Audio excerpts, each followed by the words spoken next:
Hello Internet, good to see you. Today, we're going to be talking about the apocalypse and artificial intelligence and what Yu-Gi-Oh! Teaches us about artificial intelligence and the apocalypse. Now, unless you've been living under a rock, you've probably heard a lot about artificial intelligence, or AI, in the past few years. Tech bros across the globe are shelling out billions of dollars developing new AI models, and if you listen to some folks, computers are going to steal all of our jobs within the next 10 years.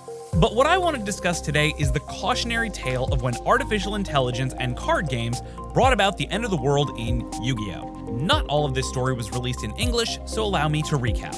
Yu-Gi-Oh! 5Ds tells the story of Yusei Fudo, an orphan who grew up in the satellite, all that remains of old Domino City following a minor nuclear accident called Zero Reverse, which occurred when the Kaiba Corporation developed a new technology called Momentum, or NRD in the 4Kids dub.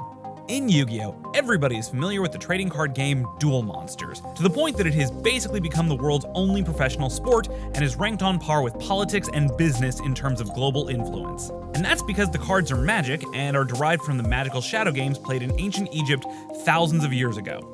So, some industrious person, namely Duel Monsters' deuteragonist, Seto Kaiba, figured out how to use the magic being used by people playing cards all over the world and turn it into science in order to build a power plant. And that plant is specifically powered when duelists perform synchro summoning while they're playing cards.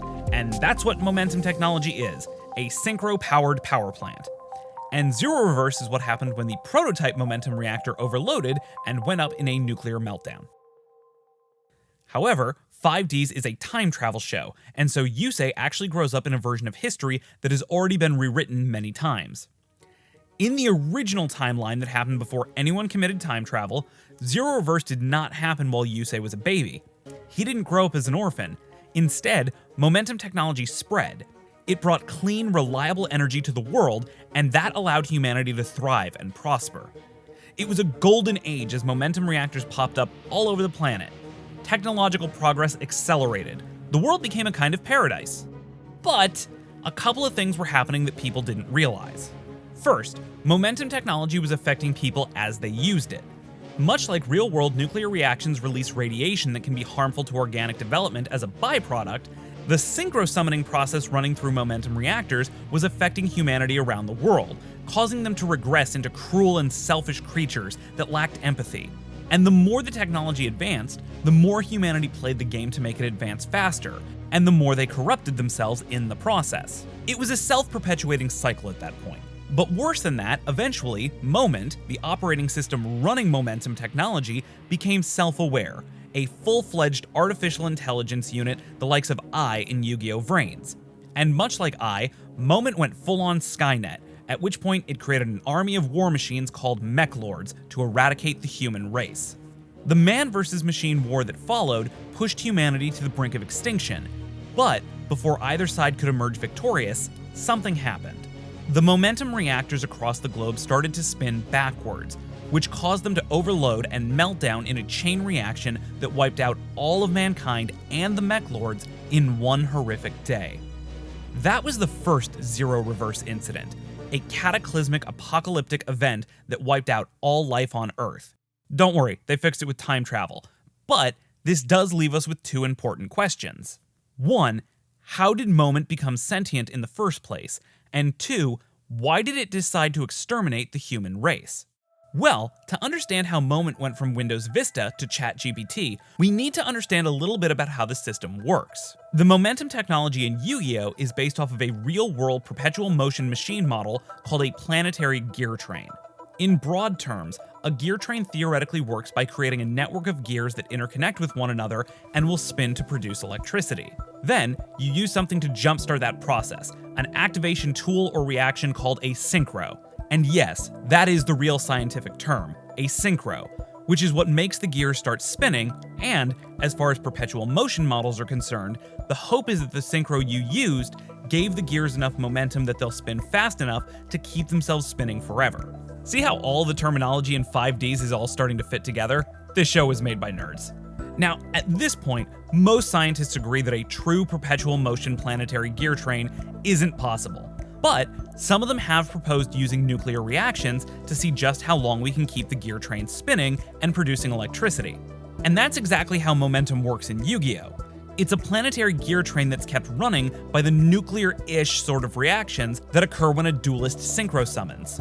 Most nuclear reactions occur by splitting nuclear materials, such as plutonium or uranium or dual monster spirits, by hitting them with unstable isotopes, which, in the case of synchro summoning, are the planetary particles discovered by Yusei's father, Dr. Aloysius Fudo.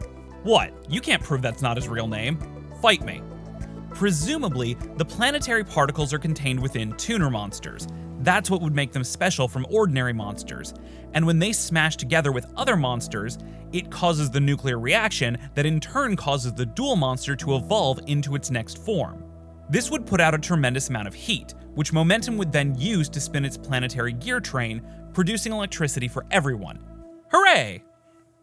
But did anyone stop to ask if running the souls of sentient monster spirits through a computer in order to force them to artificially evolve might be a bad idea? Clearly not, because that's what's been happening.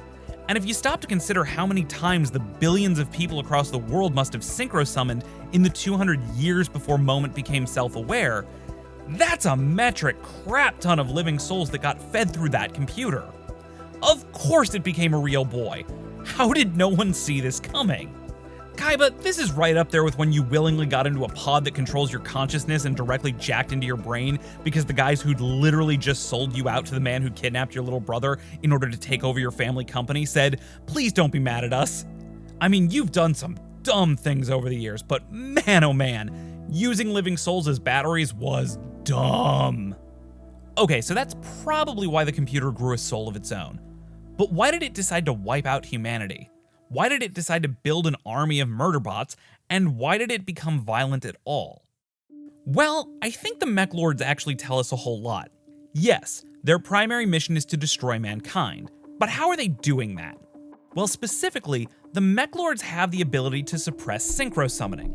And yes, this prevents humanity from calling out their strongest monsters to protect themselves, but it also slows down momentum. The system speeds up as people continue to use synchro cards. Moment gets more powerful the more people play the game. So why was its first move to create an army of machines that would slow that down and gradually weaken it over time? Hell, if Moment wiped out humanity, no one would be there to play the game at all and keep it running. The two exist in a symbiotic circle. Surely it must have known this.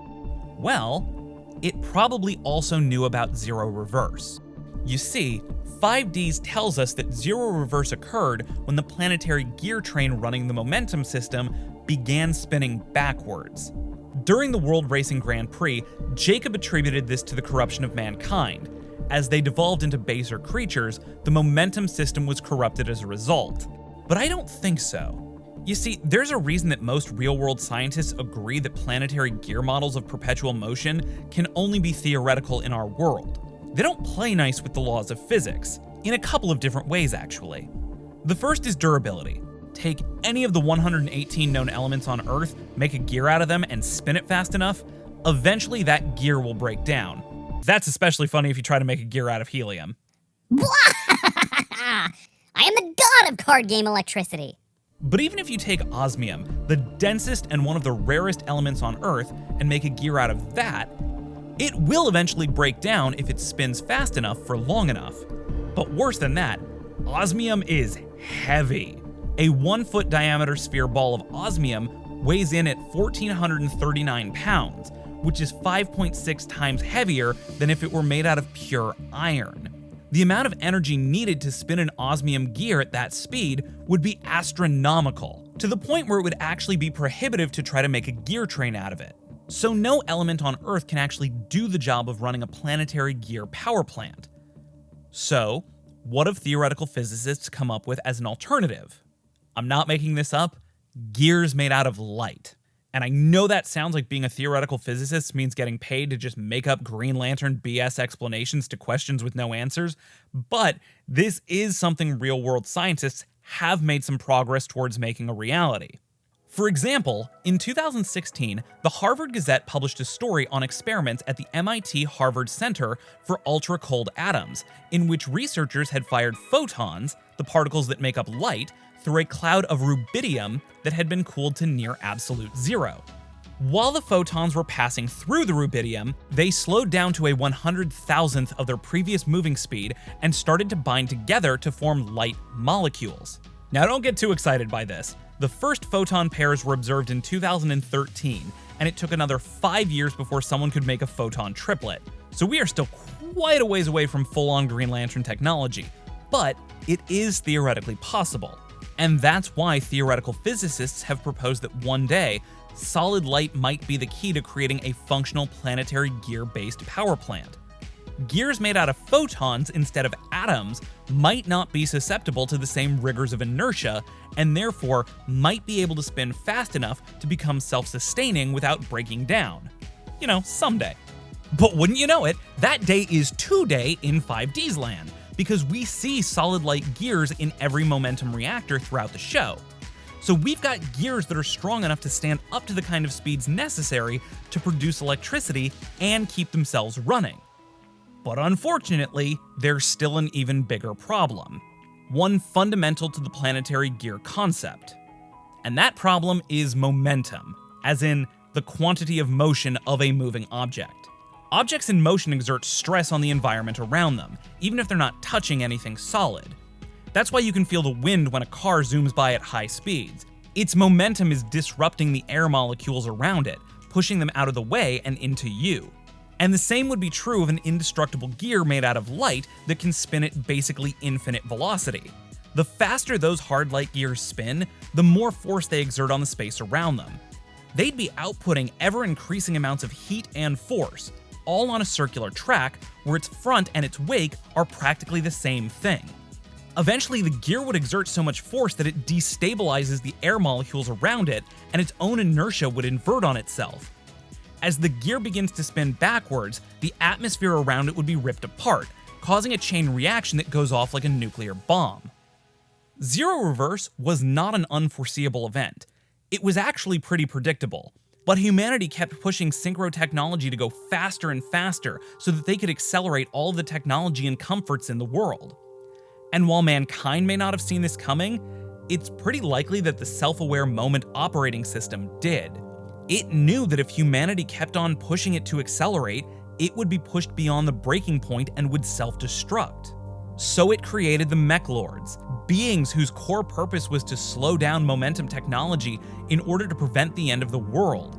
By suppressing synchro summoning, they made it difficult for humans to continue their acceleration of technology, and by eliminating humans, Moment hoped to remove the possibility that it would ever be threatened again. But by the time it was able to act, it was already too late. Synchro technology had already evolved to the point where zero reverse was likely inevitable, and all Moment could do was lash out in a doomed attempt to save itself from its creators.